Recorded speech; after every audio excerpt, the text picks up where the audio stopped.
One of the things that I had tend to do back then, and even still tend to do now, consciously, is to attribute my worth with the things that I've done or the things that I've yet to do. I feel that that's often the result of not really being grounded in knowing who and what you are. And today I found myself in that same position that I'm all too familiar with. Just thinking of all the things in which I had the ability to do, and just thinking about how much I have to give and not capitalizing on it. And the thought of those things, they did tend to disrupt the high vibrational state that I found myself in prior to getting to that point. But I actually caught myself in that modality of thinking, and um, instantly just reconcile those low vibrational energies within myself just by understanding that I'm more than the things that I've done or more than the things that I've yet to do. And I think that we get to that point because we know that we do have never-ending potential, but we don't capitalize on it. So we make it seem as if we're like a waste of space, or we're ungrateful for the life and energy that we do hold within. I think that's just a reflection of how externally driven that we are as a people, as a society. We do hold the habit of looking outside ourselves for validation, but our validation is not even necessary for us to be the life that we want, the life that we are. It's not necessary. And I noticed that once we actually have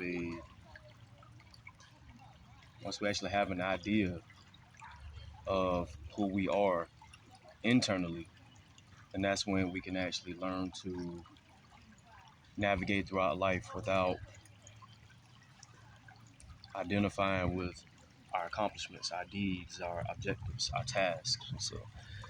So I definitely think that's very important for us to. I think that's very important for us to do as a collective, just to actually know that if you assign tasks for yourself, you didn't complete them.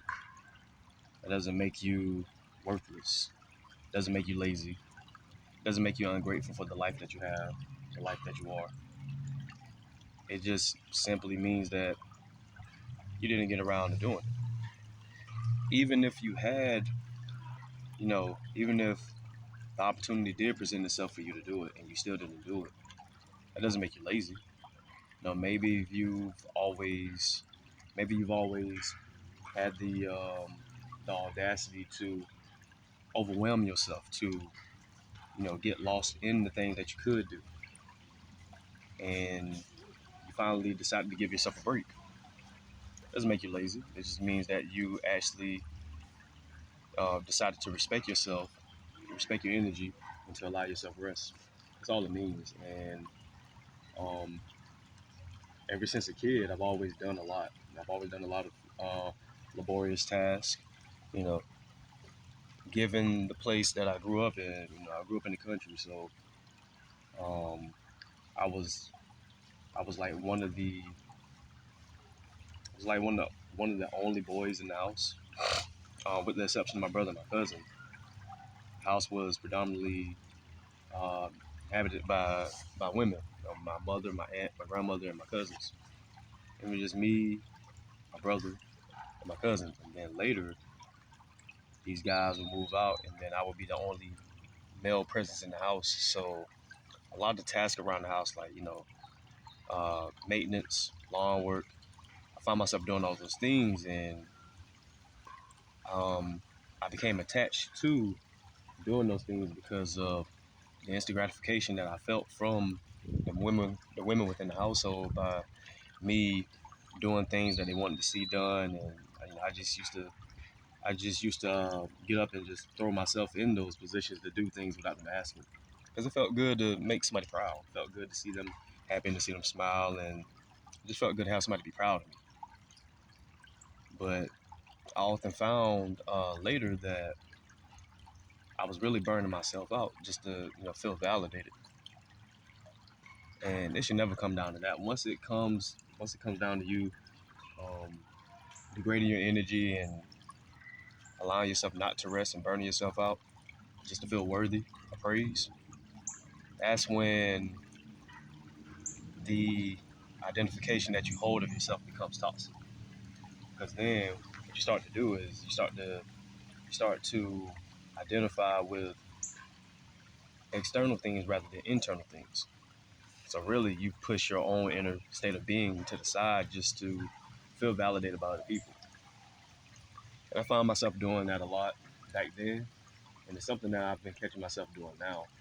But given that I am operating throughout, even though like now that I am operating through life with more conscious awareness, um, I'm finding the moments where I'm doing things just to be seen or to be heard.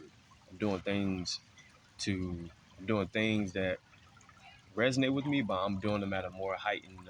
I'm doing them at a more heightened frequency just to get people to adore me.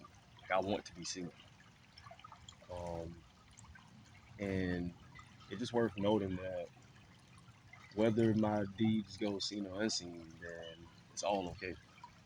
It's all about the intent that I place behind those things, and if my intentions are genuine and pure, then no matter the audience, no matter if I have one person in my audience or 1,000 people, the end result will be the same.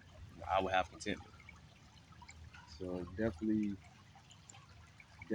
something that I'm learning to do. Just to do things. Just remember the intent and the generosity behind the deeds that I do, and to do them through that generosity, not through recognition, not through validation, not through praise or worship or idolization. Just to do them because I genuinely and wholeheartedly want to do those things. So that's just a little wisdom nugget that I wanted to send by you guys. But other than that, I hope you guys are living your life from a place of alignment.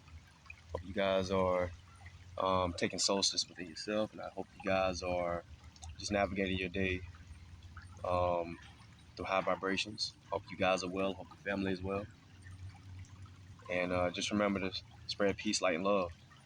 And that's all I have for you guys to do. Till then, peace.